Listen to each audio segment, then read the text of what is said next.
Pinawi ngayon ni Budget Secretary Butch Abad ang pangamba ng mga mamamayan kaugnay sa posibleng pagkakaroon ng kakulungan sa supply ng kuryente sa summer ng 2015. Alamin natin ang paliwanag ng kalihim sa report ni Jonathan Llanes ng PTV Baguio.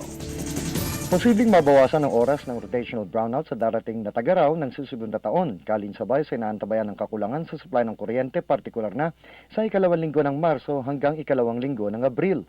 Sa isinagawang pagbisita ni Department of Budget and Management Secretary Florencio Abad sa pagbubukas ng Association of Government Accountants of the Philippines Convention sa Camp John Hay, ipinaliwanag nito na sa kabila ng nauna ng pagtataya sa mahabang oras ng rotational brownouts, inaasang mababawasan ito bunga ng tuloy-tuloy na pakikipag-ugnayan ng Department of Energy sa malalaking kumpanya na voluntaryong makibahagi sa Interruptible Load Program o ang paggamit ng kanilang mga generator sets sa panahon ng rotational brownouts.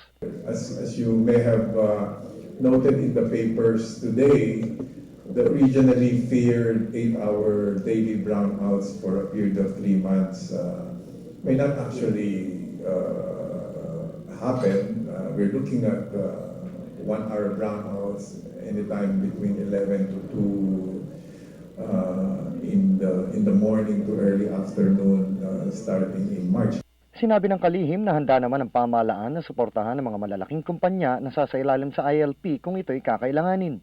I think the government with the cooperation of the private sector will be able to adequately address that situation. And so if, for example, the government decides to hire standby generators or to tap into the existing capacities like gensets of corporations, and therefore it is necessary to connect them to the main grid, and if it's necessary to provide some subsidy because these are expensive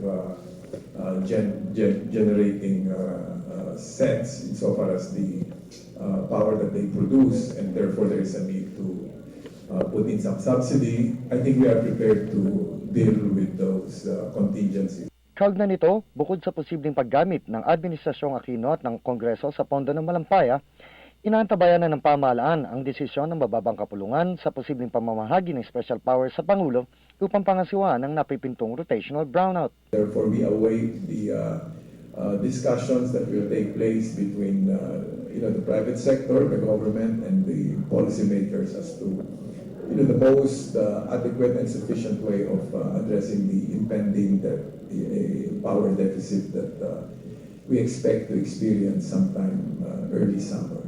Nauna nang sinabi ni Energy Secretary Jericho Petilla na umabot na sa 437 megawatts ang naitalang power reserves ng pamahalaan mula sa 500 megawatts na pangangailangan nito. Magkaganon man, kinakailangang higitan pa nito ang 500 megawatts upang maisiguro ang karagdagang power reserve na siyang gagamitin sakaling magkaroon ng suliranin ng mga power generators sa panahon ng rotational brownout. Mula sa lungsod ng Baguio at para sa Telebisyon ng Bayan, Jonathan Llanes.